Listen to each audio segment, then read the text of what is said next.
langsung saja perkenalkan narasumber kita di sore hari ini, yaitu Ibu Yanti Herawati.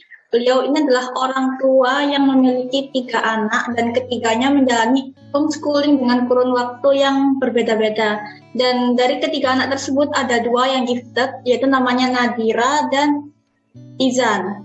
Dan yang Nadira ini lulusan geologi ITB, sekarang bekerja di salah satu perusahaan tambang dan emas di Indonesia. Kemudian yang Izan lulusan matematika ITB dan lulus kuliah saat usia 18 tahun, luar biasa. Dan kini Izan bekerja sebagai software engineer or fraud detection di salah satu konsultan. Nah, baik, kita langsung saja sapa narasumber kita. Selamat sore, Bu Yanti. Selamat sore, Assalamualaikum peserta diskusi kita Waalaikumsalam. sore ini ya. Selamat sore Ibu Sawitri, akhirnya kita bisa bertatap muka, udah lama kontak-kontak. Baik, apa kabar Bu? Sehat? Alhamdulillah, sehat. Alhamdulillah. Nah, baik. Kalau seperti itu mungkin ini para peserta sudah tidak sabar untuk mendapatkan materinya, maka saya persilakan kepada Bu Yanti untuk memaparkan materinya. Ya, ini sebelum ini tadi screen dari saya ya. Oh, dari ini silakan. Mungkin halaman judul saya coba untuk memberi wawasan awal ya, Bu Sawitri, Dehaya. Jadi judulnya kebetulan pas juga ya dengan misinya yayasan. Jadi gimana peran keluarga dalam mendukung anak gifted. Saya pakai istilah disinkroni karena memang kebetulan anak-anak kami yang dititipkan Allah itu bisa dibilang bukanlah gifted yang seperti pada umumnya orang melihat tanda-tanda bahwa dia sudah sangat cerdas istimewa dari kecil. Tidak, dia muncul sebagai anak yang bermasalah gitu ya. Mungkin nanti diperdalam di diskusi saja. Ini disinkron ini lanjut. Jadi ini tadi sudah dibacakan ya latar belakang, nanti di-share aja materinya. Ini juga saya pengalaman saya dalam mengasuh dan mendidik anak itu akhirnya dibukukan. Sebenarnya hanya tadinya curhat-curhat di FB, akhirnya dibukukan untuk anak pertama di buku antologi anak gifted ini bersama 10 orang tua lain. Lalu khusus untuk Izan anak kedua di buku Melihat Dunia. Judulnya ini memang melihat dunia diberikan oleh Izan sendiri karena ya itulah karena kekhususan dia yang segala sesuatu tuh dilihat tidak diverbalkan. Nanti kita pertajam di diskusi saja. Lanjut. Saya screen-nya lanjut saja. Jadi ini ada bahasan memahami anak gifted disinkroni, kendala di pendidikan formal, kenapa kami akhirnya homeschooling, juga akhirnya ini pendidikan berbasis keluarga. Ya, ringkas saja lanjut, nanti diperdalam. Jadi lanjut saja, ini Izan saat usia 9 tahun ya, ini lanjut saja. Lanjut deh. Jadi apa sih gifted disinkroni gitu? Sebelumnya dulu. Jadi sebenarnya di awal-awal pertumbuhan dan perkembangan dia tidak nampak sebagai anak yang cerdas gitu ya. Karena banyak aspek gitu, gak semua anak itu kelihatan bahwa dia langsung bisa seperti membaca, lalu bisa menjawab, tidak. Izan itu muncul sebagai anak yang bisa dibilang tertinggal ya, mungkinnya ada beberapa hal yang tertinggal dibandingkan anak seumur. Dia tidak bisa berkomunikasi, pernah tidak naik TK gitu kan. Tidak nampaklah sebagai anak cerdas gitu tanda-tandanya. Jadi bahkan waktu dia dideteksi sebagai anak yang hiperaktif dan lain-lain gitu ya, tidak bisa fokus, tidak sempat tidak naik kelas karena memang tidak bisa mengikuti kegiatan. Nah, jadi ada perkembangan yang melompat gitu ya, ada yang tertinggal gitu. Kadang-kadang kalau kita tidak peka, kita melihat aspek ketertinggalannya saja. Nah, ini namanya disinkronitas perkembangan. Kalau dia sudah bisa dites ya, seumur 7 tahun, 8 tahun, atau 6 tahun ke atas lah, itu akan nampak bahwa pola pertumbuhan dalam skor verbal IQ dengan performance IQ bisa ada selisih 30 sampai 40 poin bahkan lebih gitu ya. Lalu Saya contohkan begitu dites di usia 7 tahun, psikolognya menemukan bahwa kemampuan dia pada berpikir logis, logika setara anak umur 16, tapi kemampuan yang lainnya, emosional, sosialisasi, fokus, dan lain-lain setara anak umur 4 tahun, 5 tahun gitu kan. Jadi kebayang kalau orang tua tidak peka, tidak memahami aspek kelebihannya, kita hanya akan melihat kekurangannya saja gitu, dan kita tidak menyadari bahwa anak ini punya potensi gitu kan. Bukan berarti saya sadar ya, tidak, itu prosesnya panjang, nanti kita diskusi. Nah, ilmuwan menemukan gitu, pada anak yang nampak tertinggal pada beberapa aspek atau disinkroni ini, tapi dia juga memiliki satu keunggulan tertentu yang eksepsional, kadang cenderung berkembang menjadi anak yang highly gifted. Highly gifted ini adalah dia memiliki kemampuan tinggi pada satu aspek gitu ya, tapi tertinggal pada aspek lain gitu. Dan aspeknya ini macam-macam, bisa saja akademis, bisa saja hal-hal lain ya, visual, art atau apa gitu, talented, gifted dan talented. Lanjut.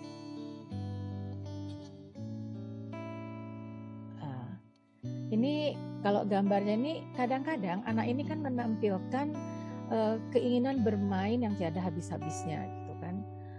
Kita ngelihat sebagai anak yang destruktif ya, dia tidak bisa mendengar.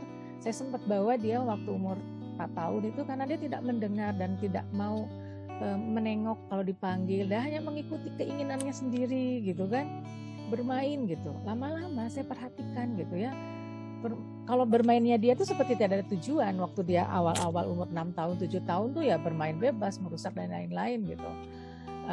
Tapi begitu kita orang tua memperhatikan lalu mengkaitkannya dengan hal-hal lain ya, bahwa ternyata dia bisa menjawab masalah-masalah dengan latar belakang eksperimen-eksperimen yang kadang kita lihat sebagai permainan merusak saja. Ternyata tidak, anak itu eksperimen gitu. Anak dituntun oleh satu kemampuan intrinsik ya, bahwa sadar atau udah di istilahnya kalau di dasang chipnya lah sama Allah gitu, untuk melakukan proses belajar sendiri gitu kan. Kadang kita orang tua tuh nggak tahu gitu dan menganggap sebagai anak yang merusak dan anak nakal gitu ya. Kita lanjut saja. Jadi highly gifted itu kadang dicirikan pada nilai skor IQ pada skala Wechsler, skala yang selling point-nya 160 itu batas atas tertinggi sebagai IQ-nya di atas 150. Ini hanya panduan ya. Beberapa anak gifted sebelumnya kalau pakai standar IQ ada moderately atau mildly ya. Jadi ada yang 130 ke atas disebut moderat, atau 120 sampai 130 mild gitu, ringan. Jadi macam-macam. Ciri yang lainnya adalah anak ini produktivitas berpikir kreatifnya tinggi. Jadi kadang-kadang ini ya, orang tua, lingkungan, sekolah atau apa itu hanya melihat sebagai anak nakal. Padahal dia anak yang kreatif dan produktif gitu ya. Dia kadang suka melempar benda-benda, memukul benda apa saja, menuangkan apa, bermain air gitu. Tapi kadang kita melihatnya sebagai anak yang bermain tanpa tujuan. Padahal dia ada tujuan kalau aja orang tua tuh mau melihat, mau berempati, mau mendengar apa yang dia lakukan. Dan nanti ada cirinya juga, anak-anak highly ini punya kecenderungan ketertarikan yang pada bidang minat tertentunya sangat tinggi.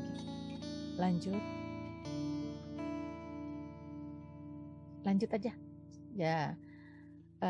Ini banyak yang sangat ditentang oleh orang tua sebenarnya. Kadang kita tidak menyadari bahwa gifted ini, kemampuan seperti ini itu ada faktor keturunan atau hereditas, ataukah orang tua salah satu atau keduanya atau kakek neneknya atau kakek neneknya lagi sebelumnya, tapi ada gitu, ada secara genetik. Ini ada penelitian dari Columbus Research ya, dan ini hal yang perlu disadari dulu gitu, bahwa orang tua menyadari. Dan kesadaran ini akan memberikan kekuatan dalam mendampingi anak gifted, terutama di awal fase pertumbuhan. Kalaupun kita tidak, jadi tapi kita nggak usah terlalu sibuk merunut, saya gitu, terus kita udah tua begini tes IQ gitu, lalu IQ-nya tidak seperti IQ gifted, ini nggak mungkin. Tapi ya terimalah gitu, bahwa ini adalah titipan, anugerah Tuhan, amanah yang memang kita didiknya dengan baik. Lanjut saja. Ini kalau ada apa mungkin screen berikutnya.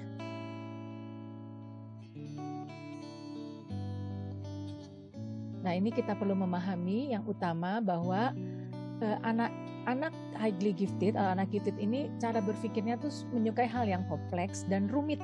Tapi kadang dia gagal dalam melakukan hal yang sederhana. Padahal ini bisa dilakukan anak normal gitu. Jadi ini banyak kebalik-balik dan banyak disalahartikan gitu. Untuk masalah-masalah yang rumit dia suka, tapi untuk masalah sederhana mungkin dia nggak bisa malah gitu kan. Jadi yang diperlukan di orang tua yang harus sabar gitu, bahwa anak ini memang memiliki kelemahan dalam mengerjakan hal yang sederhana. Lanjut saja. Cepat aja misalnya nggak apa-apa. Karena juga anak ini sebelumnya. Jadi anak ini tidak menyukai hal yang sederhana gitu ya, dan pengulangan. Nah, pengulangan ini akan membuat dia seolah-olah dablek gitu ya, membangkang gitu. Dia akan muncul seperti itu, tanda-tanda apa dia nggak suka pengulangan, dia suka materinya tuh maju dan dia selalu suka satu yang baru.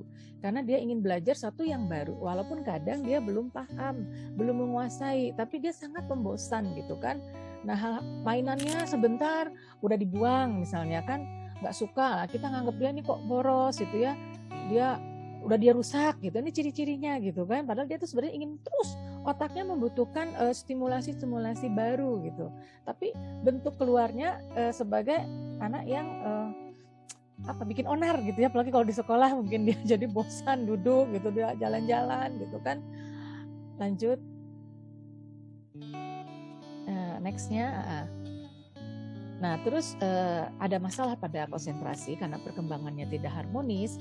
Jadi kadang ada aspek logika berpikir analitisnya bagus, berpikir kompleksnya bagus, tapi mungkin nulisnya masih jelek.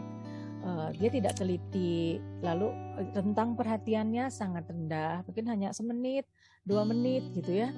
Setelah itu udah main lagi, udah teralih lagi. Nah, di sini orang tua tuh ya kita nggak bisa memaksa gitu pada anak seperti ini gitu kan, dan menganggap bahwa dia akan jadi teliti dalam waktu cepat, jadi bisa fokus. Tidak, ini proses panjang, dibutuhkan kesabaran orang tua. Next. Kenapa kita harus sabar? Karena anak ini nih memiliki sensitivitas ekstrim gitu kan, dia sensitif terhadap suara, polusi, bau, cahaya, juga kadang ruangan yang banyak orang, dan juga tidak suka belajar yang dibatasi waktu, tidak suka dites, tidak suka, ini banyak yang tidak sukanya gitu ya, yang kita jadi salah arti gitu kan, dan kita perlu memahami mereka gitu, karena justru anak-anak yang highly, yang tingkat ininya nih sangat tidak suka pada rule gitu ya, tidak suka pada aturan, dan yang kompromi inilah yang kita orang tua harus saling bisa mengerti gitu kan. Dan kita juga perlu menjelaskan kondisi pada lingkungan, karena sering sekali terjadi konflik gitu ya dengan lingkungan, dengan keluarga, dengan orang tua, yang dimana jadi disalahartikan gitu ya, sering disalahartikan dan malah mendapat peduli gitu kan.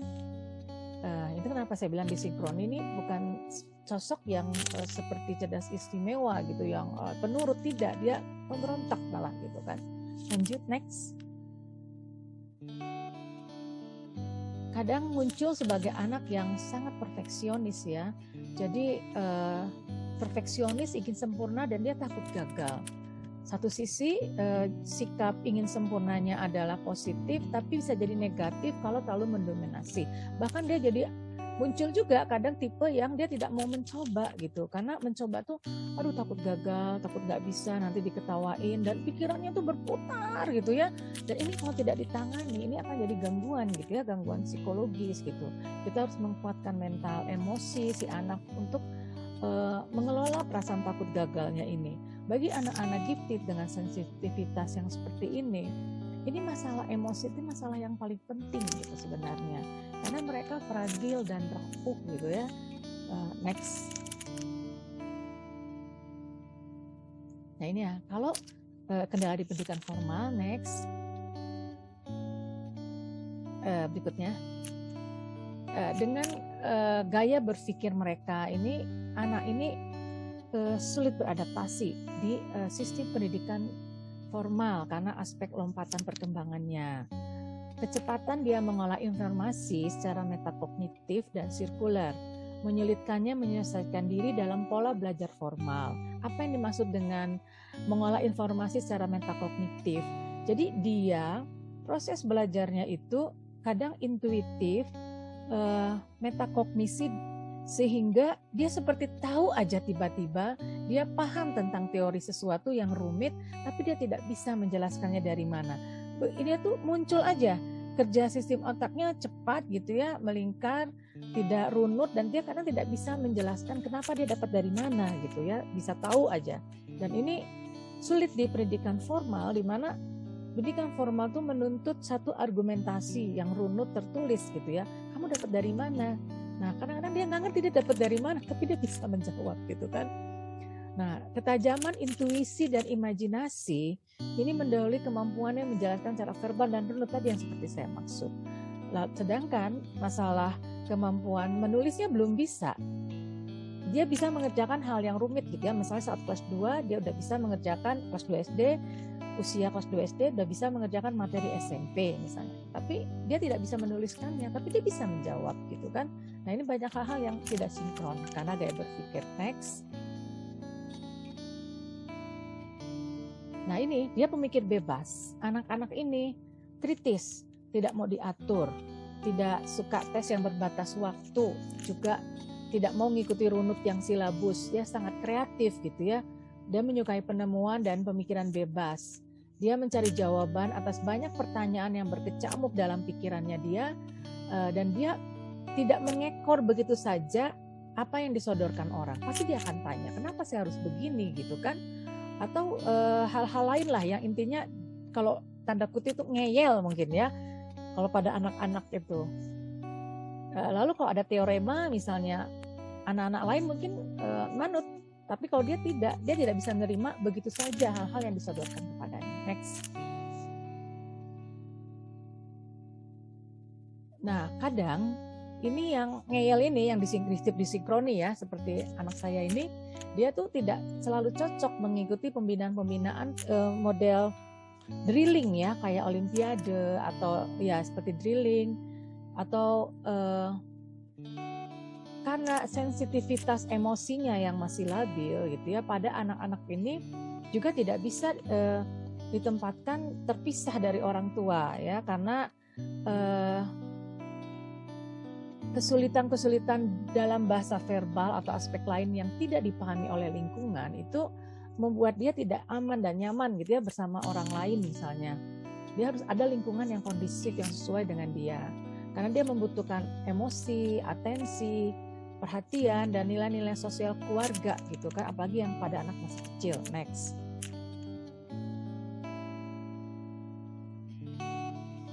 Nah, ini next saja. Nah, akhirnya karena kondisi dia tidak bisa mengikuti pendidikan formal, kami akhirnya memutuskan untuk homeschooling, dan keluarga sebagai ya ini bilangnya multimediator gitu ya, kita guru, kita teman, kita dan lain, kita merangkap semuanya lah. Jadi lanjut aja. Ini ada beberapa anak-anak haji butit yang berhasil ya di dunia, mungkin seperti Alfa Edison, dan orang tua menjadi mediator tadi ya, tutor. Juga bukan hanya kita bawa anak kita ketemu dengan para pakar. Saya menyebutnya belajar dari ahli gitu kan. Jadi ahlinya itu ya saya ajak main kemanapun gitu ya. Saya ajak naik gunung, jalan-jalan, ke rumah teman. Jadi dia akan berinteraksi dengan orang-orang gitu kan. Kadang-kadang sikapnya ini mungkin masalah terbesar adalah adaptasi dengan lingkungan yang tidak memahami ya. Jadi karena pemikir bebas, dia dari umur 6 tahun tuh misalnya saya mau kuliah gitu. Saya mau kuliah cepat, dan dia kan belum tahu bahwa kuliah itu ada tahapan-tahapan gitu kan, tapi dia ingin. Nah, ini kadang keinginan ini kan nggak selalu bisa dipahami gitu kan. Di Indonesia belum ada gitu kan tempat kuliah atau apa yang dia memberikan kebutuhan untuk aspek kognitifnya, tapi dia juga tetap menempatkan dia pada anak umur, menempatkan program dia sesuai dengan usianya. Ini kan tidak ada gitu. Kalau dia mau kuliah ya dia harus siap semuanya, sosial, ekonomi, mental, kecerdasan gitu. Jadi belum ada difasilitasi gitu ya, sesuai dengan kebutuhannya. Lanjut. Dan sini bahkan kadang-kadang terbawa sikap kekanakannya sampai dewasa gitu kan, dan keluarga pun menopang ketimpangan seperti ini gitu kan. Mungkin aneh bagi orang normal gitu ya. Mungkin saya contohkan misalnya Einstein. Saya nggak bilang anak saya seperti Einstein, tapi kita contohkan orang-orang high gifted seperti Einstein yang mampu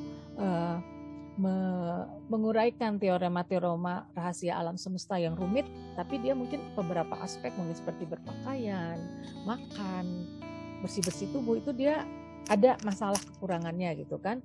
Di sini yang utama adalah keluarga merupakan benteng pertama yang memberikan rasa aman dan nyaman. Ini dulu gitu kan, karena lingkungan ini sulit menerima yang berbeda gitu ya pada dasarnya, dan yang terjadi adalah bully-bully, dan keluarga mesti percaya kepada anak ini gitu, bahwa dia harus menerima perbedaan dia, kita menerima perbedaan dia, lalu kita harus mematangkan rasa percaya diri si anak gitu kan, dan menganggap keunikannya itu adalah anugerah bukan kutukan. Karena berapa kali Izan dan anak saya itu merasa mereka pada pihak yang salah gitu ya, apa yang kemampuan yang mereka miliki itu malah dianggap sebagai suatu momok dari kesalahan, dan mereka menganggap itu kesalahan gitu ya kadang-kadang kan. Dan hal inilah yang harus kita perkuat gitu, karena kalau tidak mereka akan terpuruk pada keputusasaan ya, karena ditolak misalnya dan lain-lain. Next. Kalau ya kadang-kadang karena perbedaan lompatan perkembangan yang terjadi pada anak, itu bisa jadi terjadi persaingan gitu ya, atau menimbulkan gejolak dengan saudara kandung. Ya, orang tua harus memberikan rasa aman dan keadilan pada masing-masing anak gitu kan. Dan pemahaman ini perlu sekali ya pada saudara kandungnya, gimana bahwa ada kelebihan dan keterbatasan dari Tuhan gitu kan. Masing-masing ada kelebihan, masing-masing anak ada kekurangan, dan bukan berarti yang memiliki kelebihan ini lebih baik dari yang ini, tidak gitu. Itu kita harus sering sekali komunikasi gitu antara keluarga, antara anak dengan anak, dikasih pemahaman. Next.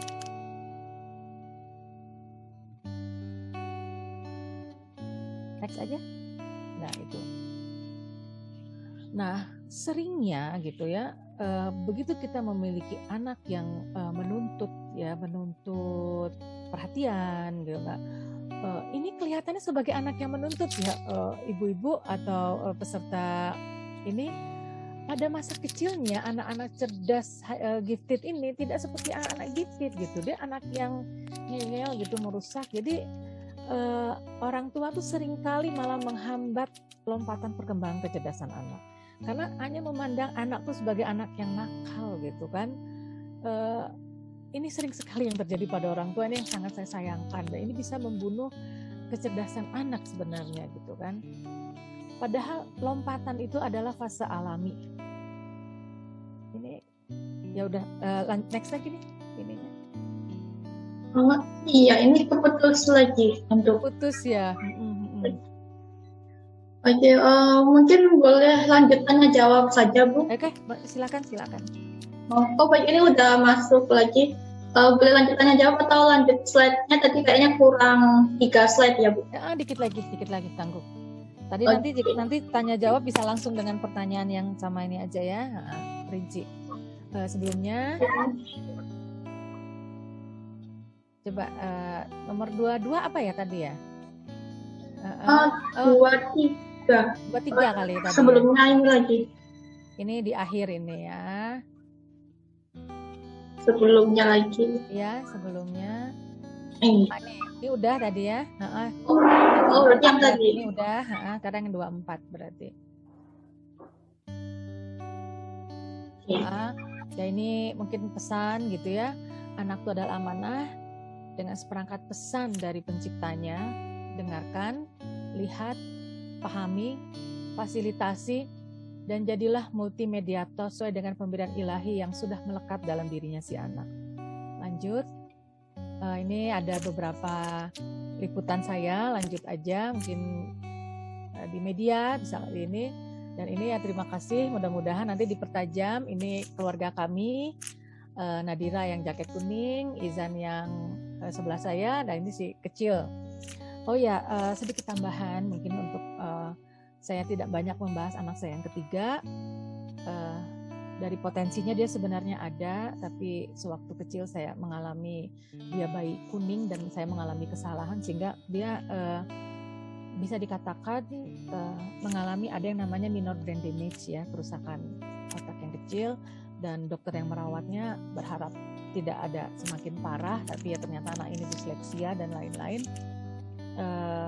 Untuk intelijensi ya normal ya di atas rata-rata, tapi banyak sekali masalah-masalah yang berikutnya gitu. Jadi tadi sempat ayah nanya anak saya 2 gifted, ini sebenarnya potensinya juga gifted, tapi masalah learning difficulties, learning disabilities-nya yang sangat kuat dan saya belum berhasil gitu untuk memfasilitasi yang ketiga ini dengan baik. Itu aja dulu, mungkin dipertajam aja dengan tanya jawab ya, ada beberapa. Baik, terima kasih banyak Bu Yanti, sangat luar biasa, menarik sekali pengantarnya. Dan ini sudah ada 3 pertanyaan, 2 dari chat dan 1 raise hand. Mungkin kita urut dari chat dulu, ada Bu Ardea, Bu Nuria, lalu lanjut ke Ibu JS Gilbert. Oke, nah ini yang di chat ada Bu Ardea, ada 2 pertanyaan dari beliau, yaitu beliau izin bertanya, apakah perlu dilakukan tes IQ berkali-kali demi tegaknya diagnosa gifted? Anak saya di tes IQ saat umur 5,5 tahun, hasilnya 144, tapi karena masih di bawah umur, diagnosanya belum tegak menurut psikolog. Walaupun saat konsultasi psikolog menyatakan anak saya gifted, karena seringnya sekolah membutuhkan surat keterangan dari ahli. Apakah perlu kita lakukan lagi tes IQ saat umurnya sudah cukup? Nah ini tentang tes IQ Bu, silakan. Ya itu betul. Jadi ini kalau sudah ada hasil seperti ini, istilahnya sudah ada potensi gitu ya, dengan IQ 144 gitu kan, saat umur 5,5 tahun kan. Biasanya tes IQ itu akan diulang setelah, ada beda-beda ya, psikolog ada yang bilang nanti umur 8 tahun baiknya diulang lagi gitu, atau umur 6 tahun 7 tahun, antar umur 6 tahun 7 tahun ya. Jadi silakan diulang lagi saat anak umur 7 tahun gitu ya, 6 tahun, atau kalau memang sekolah membutuhkan gitu, karena kita perlu koordinasi dengan sekolah dengan kondisi anak, terutama kan sekolah sekarang sudah inklusi ya, dan orang tua harus aktif. Nggak semua sekolah itu mau memfasilitasi. Jadi ya mungkin ini masalah investasi kalau di sekolahnya swasta ya. Ngapain gitu ya ngurus anak 1, 2 dari sekian puluh anak yang lain dan harus mengeluarkan biaya. Yang pernah itu adalah sekolah meminta kita sendiri untuk cover kompensasi biaya itu gitu. Itu ya beda-beda sekolah ya. Maaf Bu, tadi kayaknya soal perfeksionis ya. Nah ini memang begini ya Ibu ya, ciri-cirinya dia perfeksionis dan dia tidak bisa dipaksa untuk mengerjakan hal yang dia tidak sukai. Jadi memang kadang dia itu kan ngerasa ada kelemahan, saya kurang paham apakah kelemahannya di motorik, apa di verbal anak ibu, atau di mana sehingga dia tidak mau mengerjakan hal yang dia tidak kuasai tadi sini ya. Benar ini, tadi seperti yang tadi saya sudah bilang ciri-cirinya ya, dia ada di zona nyaman gitu kan. Bagaimana langkah praktis memotivasi agar selalu berada di zona belajar. Nah ini mungkin ada zona belajar yang ibu punya persepsi bahwa dia harus mengerjakan A, sedangkan anak ini ingin bidangnya di B. Gitu kan. Dan kalau saran saya, zona belajarnya adalah zona belajar yang dia inginkan. Dan ibu mendukung apa yang dia kerjakan. Menjaga konsistensinya, menjaga fokusnya. Tapi ini memang benar, ibu benar. saya mungkin termasuk aliran yang terlalu membebaskan karena lebih fokus pada aspek emosi dan sosialnya. Tapi pakemnya adalah kalau dia sudah tidak nyaman, jangan dipaksa, Bu. Itu ya zona belajarnya. Bisa jadi waktunya sikat-sikat saja dan diulang lagi gitu kan. Ya, ini kan masih anak umur 5,5 tahun gitu, Bu. Jadi pakemnya jangan sampai kita yang jadi marah-marah. Jadi kan tetap suasananya nyaman gitu kan. Yang berikutnya saja dulu ya. Baik, mungkin ini dari Bu Ardea, apakah sudah cukup menjawab atau mungkin boleh unmute?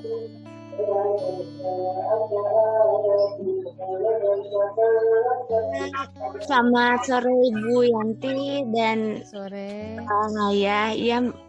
Makasih banget untuk tanggapan Ibu Yanti. Iya betul Bu, anak saya motorik halusnya yang tertinggal dan dia visual spatial learner ya. Jadi untuk kayak sebetulnya kalau verbalnya bagus ya, dia hampir balance dengan performance-nya. Cuma kalau untuk hal-hal yang berkaitan dengan kayak membaca, dikte gitu, itu memang agak lemah ya, karena mungkin ya dari karakteristik visual spasialnya itu sendiri yang nggak bisa coding abstrak ya.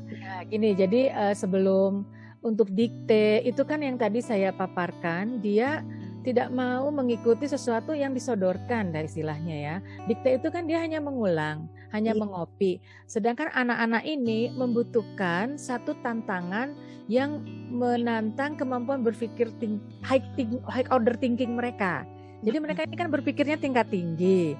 Sedangkan kalau dikte itu hanya mengulang, mengopi, itu nggak masuk gitu. Mereka nggak suka gitu. Jadi membaca Bu, bukan dikte ya. Kalau dikte, jadi kalau di sekolahnya kan masih ada kayak gitu ya Bu. Jadi anak saya kan kesulitan banget kalau dikte. Cuma kalau sebetulnya saya juga kadang suka aneh, heran. Kadang saya cuma selewat-selewat aja, tapi kadang dia bisa. Tapi kalau dia moodnya lagi bagus, kalau dia moodnya sedang jelek ya, dia tiba-tiba jadi kayak mundur aja gitu, kayak jadi nggak bisa. Bu, benar. Dia sebenarnya sudah paham. Dalam otaknya sudah dia rekam, sudah dia proses. Tapi dia memilih apakah dia akan mengeluarkannya kalau ditanya orang atau apakah dia mau gitu masalahnya anak-anak ini. Jadi kalau dia nggak mau, dia akan diam dan kita akan menganggap dia seperti orang yang tidak paham gitu ya, tidak mengerti. Kalau dia mengerti hanya dia nggak mau. Iya benar Bu. Ya, ini akan lebih banyak lagi Bu diskusi untuk paham ya. Jadi kitanya yang kadang harus jadi saya banyak melakukan kesalahan Bu. Jadi kenapa saya akhirnya mau untuk sharing, saya banyak melakukan kesalahan karena belum tentu pada praktiknya kita baca teori dan kita juga paham kebutuhan anak kita dengan gaya berpikir dia seperti ini. Dan seringnya kan kadang kita jadi memaksa dan ini nggak terlalu mudah kita karena dan dia juga nggak tahu kenapa saya begitu, kenapa dia berpikirnya begitu gitu kan, setelannya tuh udah dari Allahnya tuh sudah dari setelannya seperti itu gitu kan. Jadi kita yang harus lebih banyak mendengar dan melihat apa yang dia inginkan Bu. Jadi kadang dia pun tidak bisa menyebutkan apa yang dia inginkan, tuh masalahnya juga gitu ya. Dan kita jadi maksa, kamu maunya apa gitu, ini enggak, ini nggak tahu. Jadi ada dalam proses berpikir tingkat tinggi yang dia sudah maju, tapi ada proses yang dia masih belum bisa gitu. Jadi kesabaran lah Ibu ya, yang apa ya, pokoknya jangan sampai, karena dia sensitif ya, pintar sensitif. Iya sensitif banget, baper ya Bu. Nanti dia ingat bapernya Bu, nantinya. Bapernya banget. Rata-rata orang tua kita ya, mungkin saya banyak belajar dari Bu Julia Fantil dan orang tua yang lain gitu. Mereka tuh akan melihat kita sebagai sosok galak Bu. Tiger mom ya Bu.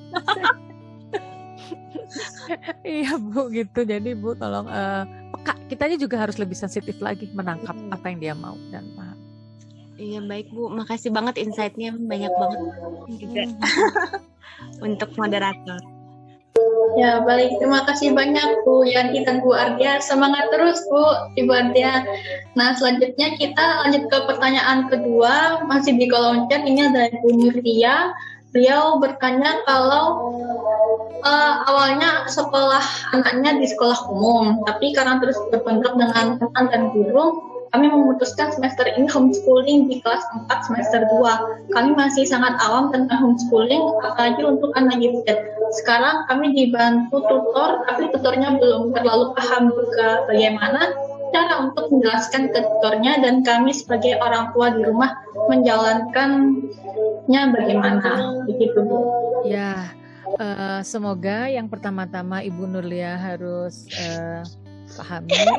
Jadi Ibu Nurlia sendiri memahami tanda-tanda, gejala, dan psikologis anak Ibu, ya. Setidaknya membaca, belajar, memahami tanda-tanda dan gaya belajar dia, gaya dia bersikap dan lain-lain gitu kan. Nah, ini udah kelas 4 dan ini kebetulan ya inilah memang sulitnya sekolah di kita. Jadi walaupun Ibu Julia, Ibu Adi Nugroho, dan Ibu Endang Widyorini ya di Semarang tuh sudah ada bikin 3 buku sebenarnya untuk sekolah. Jadi panduan tumbuh kembang pendidikan anak-anak gifted.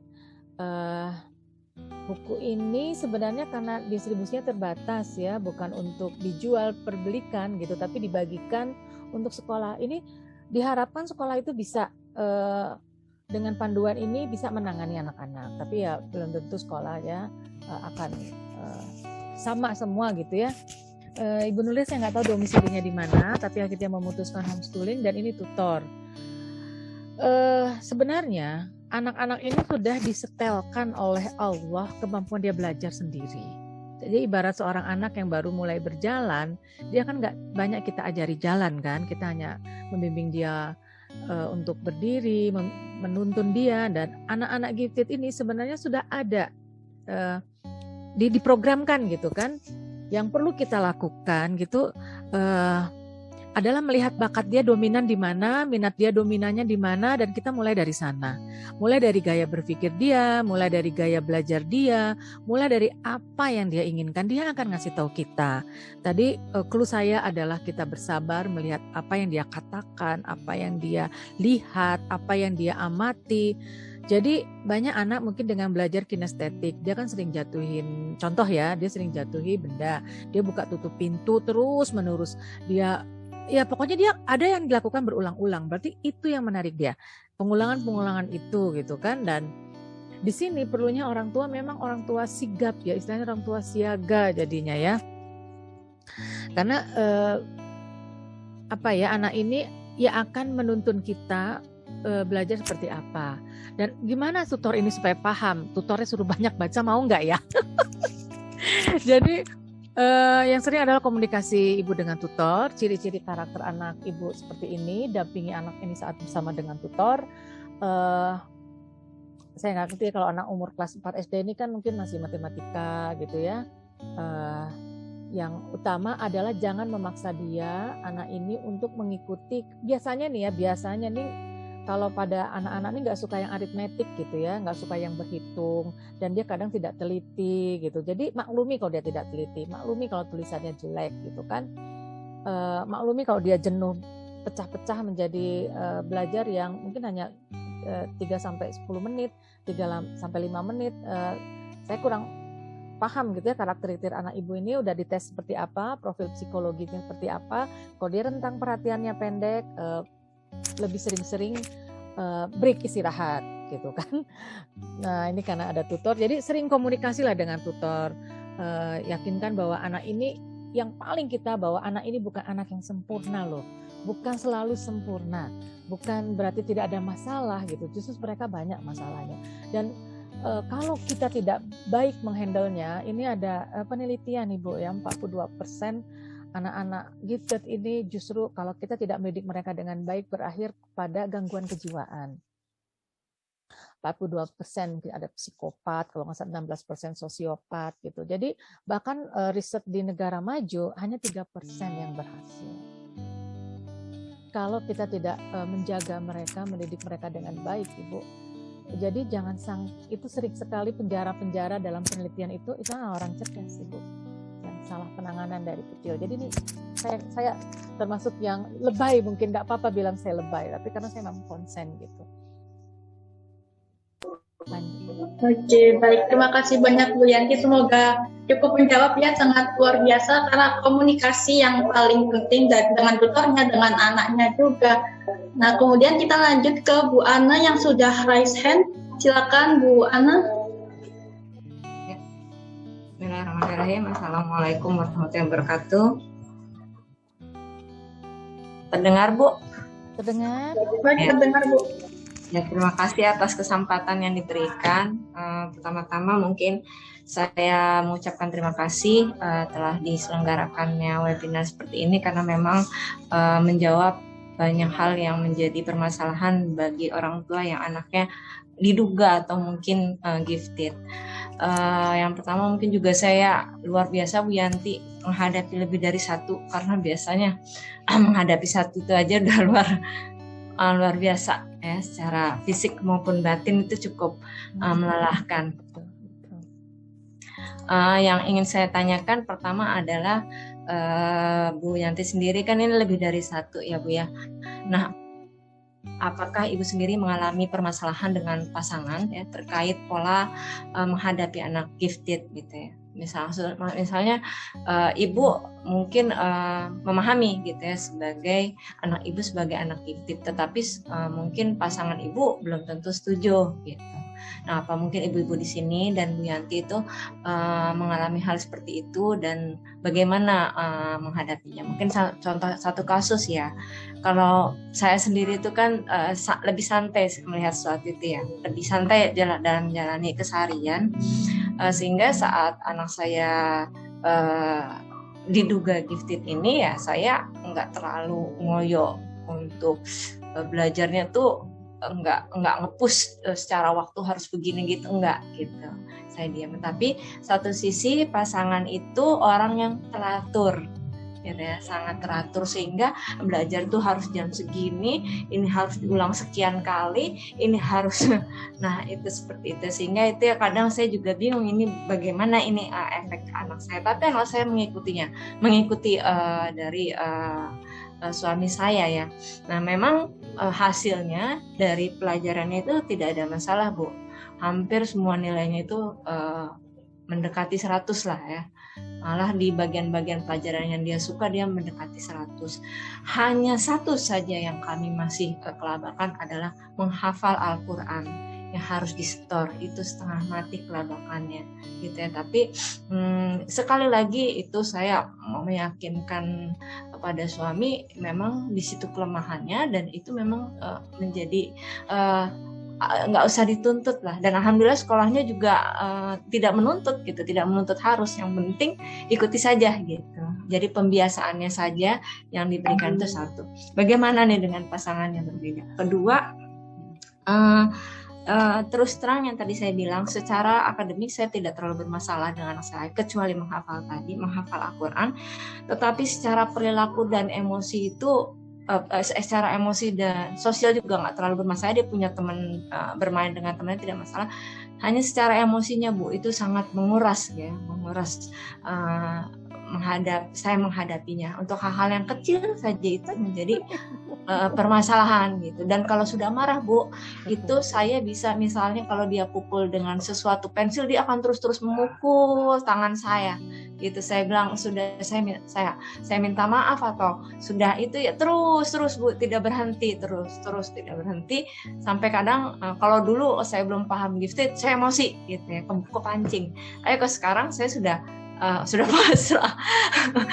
pasrah terserah dari batas mana dia tahannya gitu. Saya juga seperti itu. Nah, apakah sebenarnya ini jadi saya berpikir ini karena giftednya, apa emang saya salah mendidik dari segi akhlak dan perilaku emosinya? Mungkin itu Bu, dua hal yang saya mohon maaf kalau aja. Terima kasih.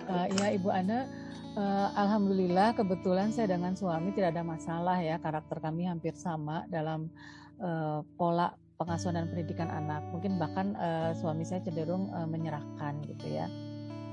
Kita ini kebetulan tipe yang mengalir apa adanya gitu. Dan tapi saya lihat untuk kasus ibu dan bapak malah bisa saling melengkapi gitu kan.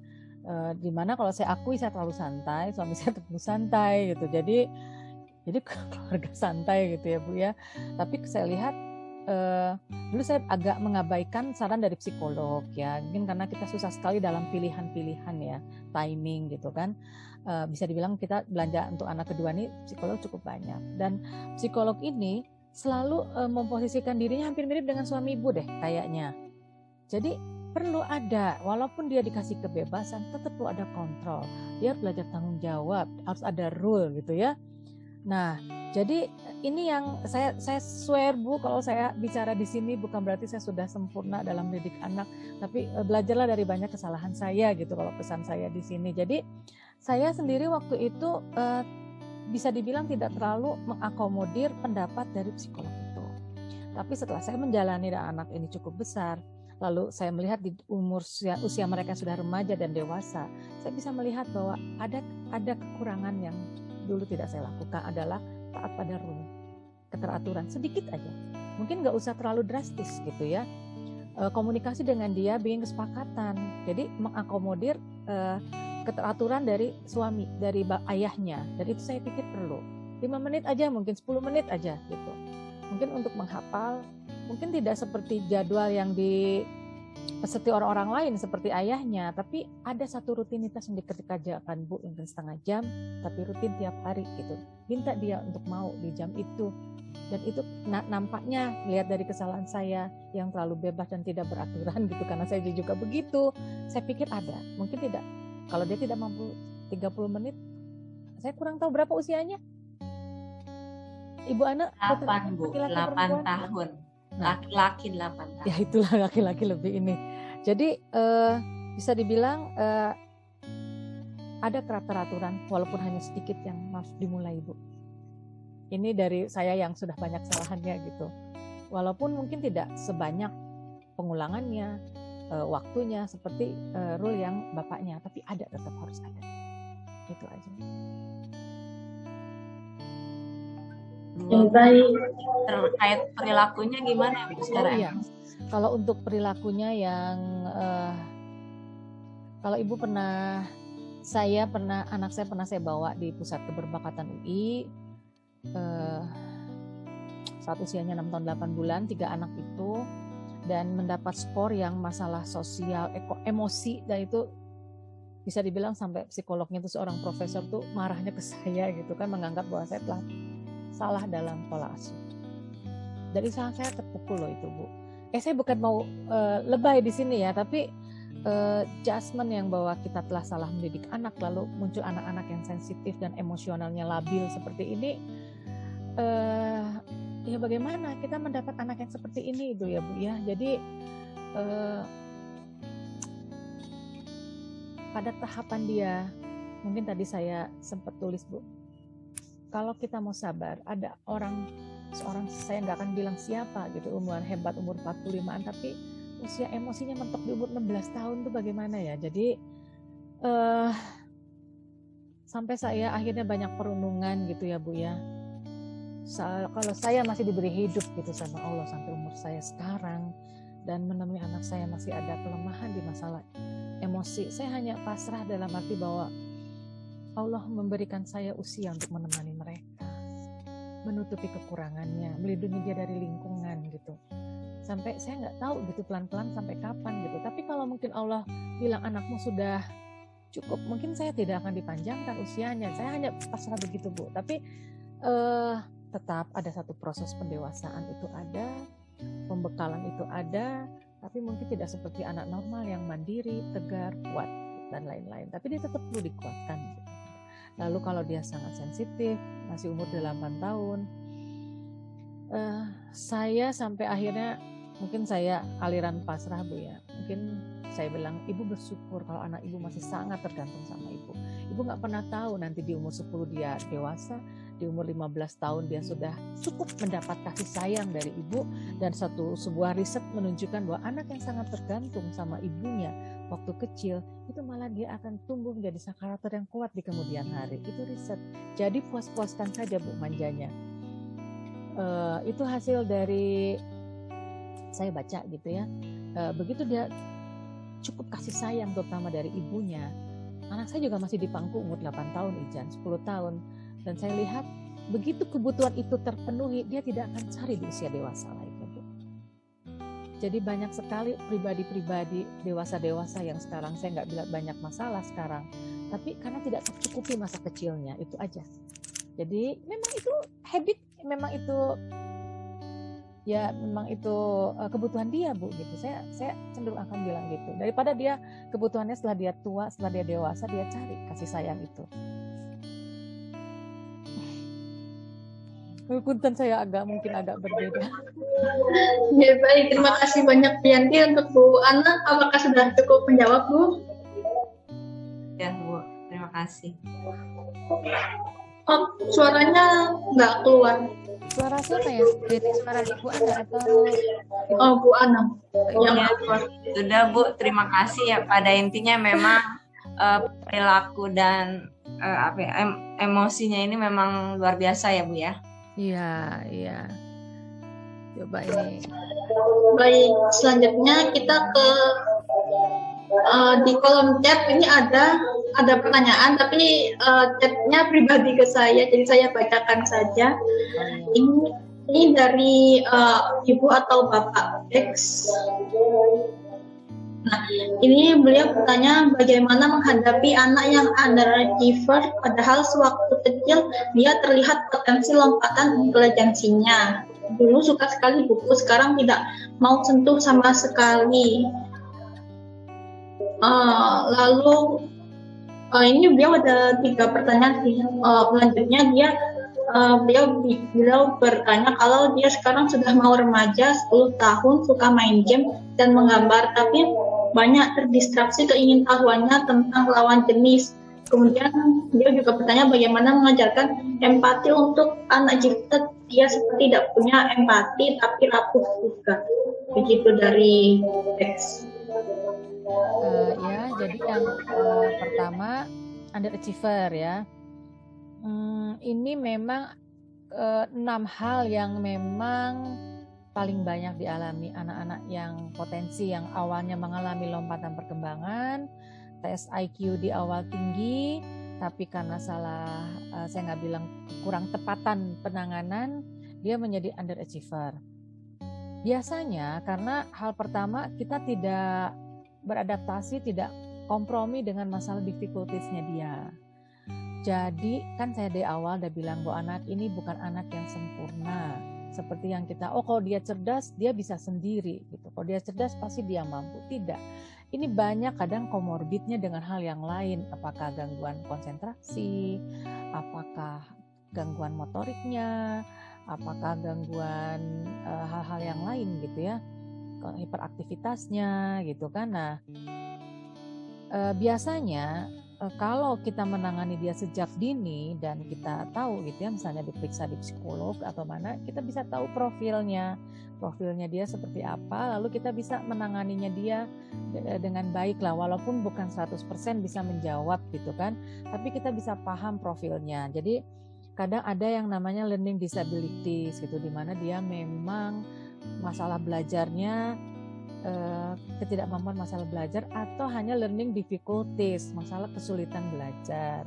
Learning disability itu mungkin ada, apakah dia kayak seperti anak saya tuh disleksia, ada yang diskalkulia gitu. Jadi kalau dia gifted, otaknya, kemampuannya cerdas, kemampuan potensinya, tapi dia ada masalah disleksia, di mana dia ada gangguan visual mirror gitu ya, sehingga sesuatu dilihatnya secara terbalik. Tentu saja untuk meningkatkan kemampuan potensi dia supaya tumbuh, kita harus tepat menanganinya dengan masalah itu. Jadi learning difficulties-nya dengan learning disabilities. Mungkin kalau akan dipaparkan sangat panjang dan saya juga bukan ahlinya gitu ya, bisa googling nanti masalah learning difficulties dengan learning disabilities. Salah satu ahlinya di Indonesia ini ada Ibu Adi Nugroho. Mungkin kalau pernah dengar, dia memang spesialisasi di masalah pendidikan gitu di Amerika, dokternya. Dia sudah ada di Indonesia, ada di friend FB saya, tapi bisa googling Ibu Adi Nugroho. Tapi dia tidak memberikan lembaga pendidikan atau apa. Intinya, mau tidak mau, kita tidak bisa mengharapkan pada sekolah semata, lingkungan semata, psikolog semata, educator semata. Karena di sini orang tuanya harus belajar, mau nggak mau, gimana memfasilitasi anaknya dan mendidik anaknya, membantu sekolah atau membantu lingkungan yang lain gitu. Jadi memang Bu, di sini saya mengajak kita memang harus belajar, orang tuanya belajar gitu, memahami anak dan gimana mendidik anak dan memfasilitasi mereka. Itu aja dulu, saya nggak bisa banyak baca. Mungkin kita lihat dulu learning difficulties-nya dia di mana, ataukah dia learning disabilities-nya. Oke, baik. Terima kasih banyak, Bu. Kemudian tentang yang mengajarkan empati, itu tadi bagaimana, Bu? Ini ya, jadi saya punya pengalaman tentang empati ini. Jadi karena saya sempat belanja psikolog cukup lama, dan di buku saya yang tentang Izan Melihat Dunia tuh ada sesi belanja psikolog saya, dan materi-materinya bukunya tuh ya saya bukan promosi, bisa dipesan lewat saya, atau Bu Sawitri juga di tempatnya di perpustakaannya bisa baca di tempat ya kalau masih ada, Melihat Dunia. Jadi gini, masalah empati ini salah satu cirinya juga anak-anak ini ya. Jadi pernah kasus anak saya dites karena dia tidak punya empati. Karena apa? Pada awal-awal pertumbuhannya kan yang berkembang itu logikanya dia, kemampuan analisis abstraknya yang tinggi dan empatinya belum. Seiring dengan waktu, psikolog juga mengingatkan bahwa justru empati ini yang harus ditumbuhkan. Jadi lebih banyak memberi perhatian, lebih banyak memberi pujian, atensi pada perilaku atau akhlaknya. Ini salah satu cara untuk mengembangkan empatinya. Misalnya dia membantu kita puji dia, terima kasih, kamu baik, ambilkan minum ibu. Jadi kitanya yang mengajar dia. Misalnya kita sering membacakan cerita, buku-buku yang memang banyak sekali mengajak orang untuk berempati. Walaupun dia nanti akan berargumentasi dia tetap, tapi kita keep moving, terus bergerak saja. Dia akan berpikir dengan logika, karena logika dia kuat kan, perlompatan perkembangan dia kan aspek logika dulu kebanyakan. Dan ini empatinya akan tertinggal emang.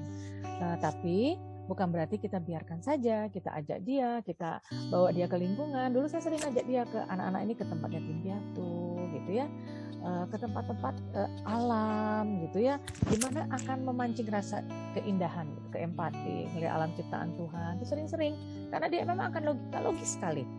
Kadang kalau kita ada berita kematian sedih itu, oh ya biasa Bu, itu kan nyawa udah dipanggil sama yang pencipta, kita kan cuma minjam. Dari kan akan begitu gitu jawabannya. Itu memang bagian dari pesan dia. Apalagi yang tadi saya nggak baca. Baik, ini dari Bu Naomi Rahmatika ingin bertanya, boleh unmute Bu?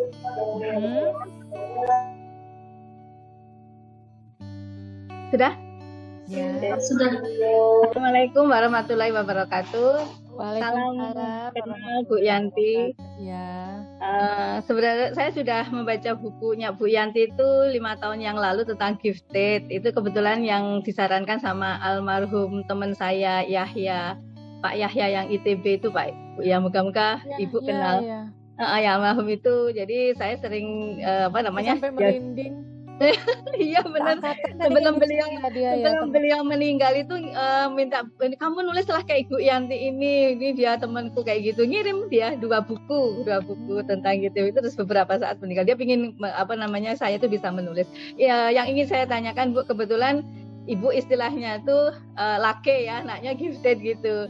Nah saya ini berkebalikannya Ibu. Jadi anak saya itu autis 23 tahun. Lah saya bukan mau menceritakan anak saya itu, tapi saya tertarik dengan pendidikan yang berbasis keluarga karena anak saya memang sudah lulus SMA LB ya Bu, tapi kan kemampuan mental dengan kemampuan akademiknya kan jauh. Kayak sekarang aja usia 23 tahun dia masih minta mainan kayak balong SpongeBob dan kayak gitu. Lah mohon masukan ke saya bagaimana kami ini sekarang ini memang betul-betul berbasis keluarga, tetap kami ajari calistung, terus kemudian mengajak keterampilan, menguatkan keluarga, support keluarga ya kan. Kebetulan dia punya sibling kakaknya yang sekarang di usia 26 tahun ya, dia juga harus memikirkan masa depannya. Kami sendiri juga semakin tua, tapi kemandirian anak saya ini belum, tapi kami komit bahwa keluarga, kembali ke keluarga. Mohon masukannya Ibu Yanti. Terima kasih. Ya, pertama memang saya bicara agak klise, orang tua anak kebutuhan khusus ini kita sama-sama komit bahwa cinta kita sama mereka cinta tanpa syarat ya Bu ya. Kita memang memberi, kita mendidik anak itu tidak memikirkan bahwa dia adalah investasi atau dia akan membalas budi kita, tidak. Cinta kita cinta tanpa syarat.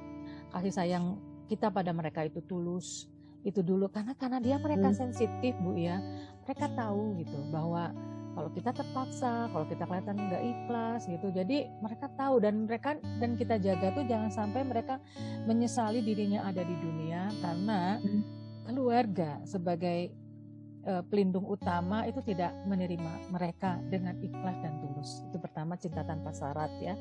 Terus yang kedua, pada kasus anak ibu di mana usianya sudah seperti itu dan saya lihat bahwa keluarga nampaknya sudah cukup udah bagus ya memberikan kasih sayang dan perhatian, dan untuk anak-anak seperti anak ibu mungkin aspek kemandirian dia yang paling utama ya.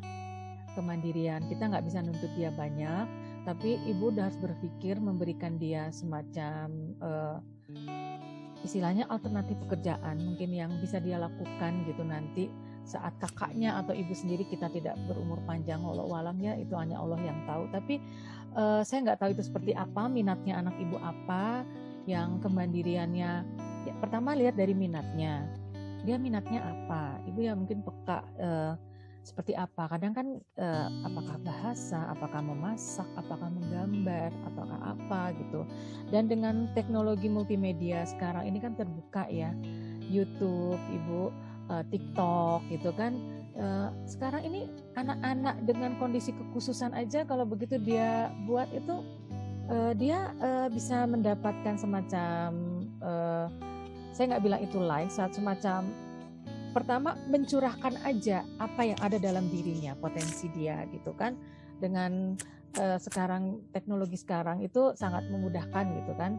Ini juga ada pertanyaan kenapa saya menulis, dulu kan zamannya FB ya kan, saya nggak mikir macam-macam, saya bisa menjadi sharing atau narasumber, tapi hanya mengeluarkan aja apa yang ada dalam pikiran saya sehingga tidak jadi beku atau kaku, sehingga stres aja lah, nggak stres sih tetap ya Bu ya, tapi stresnya tuh dibagi jadi ke orang lain gitu. Jadi keluarkan potensi yang ada, kita nggak pernah tahu Bu. Jadi saya pernah ada kasus ya, jadi ketemu saya di Bandung orang tua karena dia divorce, saya baru tahu anaknya ini mengalami bulian oleh ibu dan orang tuanya karena dia borderline Ibu ya, saya nggak tahu anak ibu yang autis berapa, borderline itu sekitar 80-an gitu, IQ-nya 80, dan dia di sekolah SMA yang bagus. Saya bilang nun sewu, akhirnya saya bilang anak ibu ini nggak mungkin istilahnya dipaksa di sekolah yang berprestasi, ikuti aja dia maunya apa. Dan ternyata dia bisa bicara anaknya itu ke saya minatnya apa. Akhirnya saya sampaikan ke orang tuanya, anak ini senang gambar gitu kan. Lalu dimasukkan sekolah khusus, dikeluarkan dari sekolahnya yang lama, sekolah khusus mungkin homeschooling gitu ya, komunitas, dan berprestasi menggambar gitu. Saya juga nggak ngerti kenapa dia jadi berprestasi menggambar, tapi karena akhirnya ada yang mendengar dia gitu, orang tuanya, dan sistem pendidikan yang baru. Ibu gali potensinya apa, sekecil apapun itu tanda Bu. Jangan langsung cuma segitu, tidak, walaupun hanya setitik aja potensinya itu sangat patut untuk dikembangkan. Dan apakah bahasa, memasak. Jadi kalau ibu tinggal di mana, kadang-kadang kalau di Bandung gitu, karena saya suka jalan-jalan, saya tahu ada komunitas-komunitas, bawa dia ke komunitas-komunitas. Apakah teater, musik, banyak sekali, gambar atau apa. Dan karena teman saya ini ada bermasalah ekonomi, kita carikan yang tidak berbayar itu. Dan kita memang harus nyari, kita ngulik gitu di mana saja dan bersosialisasi sehingga dapat info-info gitu. Terima kasih Bu. Saya tinggal di Jambi Bu. Di Jambi. Iya tadi Jambi ya. Ya mudah-mudahan ketemu gitu ya. Rajin Bu ngomong di FB misalnya nih anak saya gini. Jadi dia harus percaya dengan kondisinya. Iya sebenarnya sudah kelihatan sih dia hobi memasak. Sudah saya khususkan masak. Cuma belum saya di FB paling ke teman-teman. Kemudian dia sebenarnya sih atlet renang internasional. Ya Allah itu sudah. Cuma kadang-kadang ini satu lagi kejadian Bu, mohon penguatan dari diri saya ya Bu. Kadang-kadang kalau kita di area publik itu kan pastilah ada, tidak semua orang bisa respect gitu ya. Kadang-kadang tuh saya tuh ya merasa nggak pede, akhirnya tiba-tiba anak saya bukan memukul sih, ngetok orang nggak mau antri kayak gitu kan, orang kan kadang-kadang kayak gitu. Kadang-kadang saya nelongso gitu dalam hati. Padahal sudah diajari bagaimana bersikap sopan apa kayak gitu lah. Mohon supaya kami itu kuat Bu. Kadang-kadang saya tuh lemes kayak gitu. Betul. Ya pasti Ibu jangankan ibu gitu ya yang memang kelihatan bahwa anaknya kebutuhan khusus gitu ya karena autis, anak kita yang mungkin tidak kelihatan aja kita juga agak nelongso.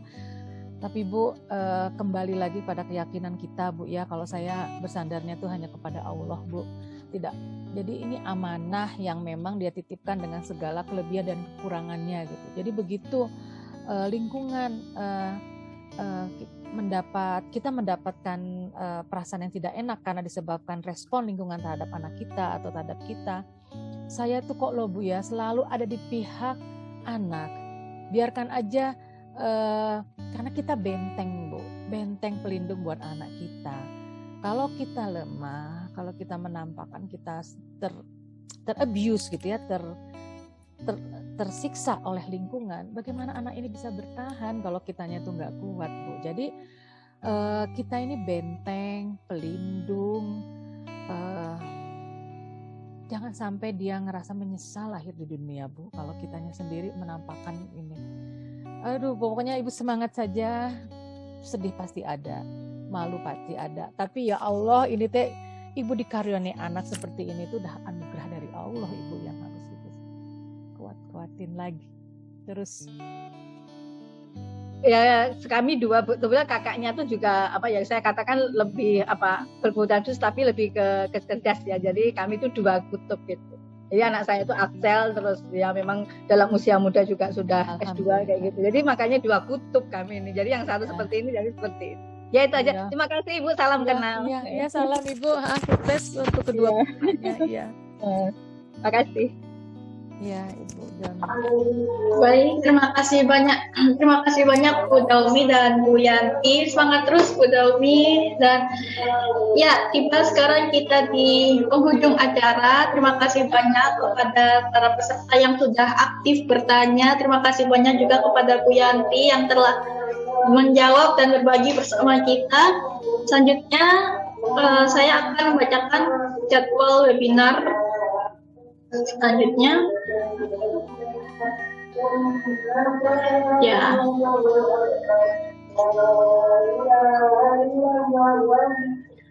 Baik, di sini ada jadwal webinar Yayasan Peduli Kasih ABK selanjutnya. Ini di Minggu 24 April di jam yang sama. Temanya ada berdaya bersama melalui suara disabilitas part 2. Ini adalah lanjutan dari festival bersuara yang sebelumnya kita selenggarakan, dan di webinar ini kita hadirkan para pemenang dengan narasumber utama yaitu Ibu Baby Juwono. Selanjutnya di Selasa 26 April ada tema Kenali Hukum Perlindungan untuk ABK. Narasumbernya ini adalah Dr. Muhammad Wiman Wibisono. Lalu di Rabu 27 April ada tema Penerapan ABA untuk Remaja dan Dewasa Autis. Narasumbernya adalah Ibu Ruri Suryawinata. Dan update webinar ini bisa dilihat di Instagram kita @ypedulikasih_abk. Dan terima kasih sekali lagi kepada para peserta yang sudah menghadiri kelas diskusi ini. Sebagai informasi, kelas diskusi ini bisa disaksikan kembali di channel YouTube Harian Surya, Tribun Jatim Official atau Yayasan Peduli Kasih ABK. Terima kasih juga kepada Ibu Yanti. Sekali lagi terima kasih banyak Ibu.